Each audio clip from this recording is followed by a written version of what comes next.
a GoDaddy account, create account on GoDaddy, what you're gonna do is to go to Google and write sign up GoDaddy, and after that you will see this create account GoDaddy sign in. So what you're gonna do next is, after a while it will open it, and you will see this continue with Facebook. Make sure your Facebook account being opened in the next tab. So it will go like this, and after a while you will be officially logged into GoDaddy account.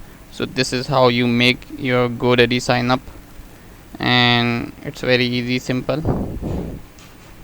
If you wanna make it on email, go write your email, and then they will give you a password on your email, and then it will they will give you a domain, they will give you a GoDaddy account, and you will be able to sign into in it. So thank you so much for watching. I will see you soon with another video. Until then, it's goodbye and have a good day.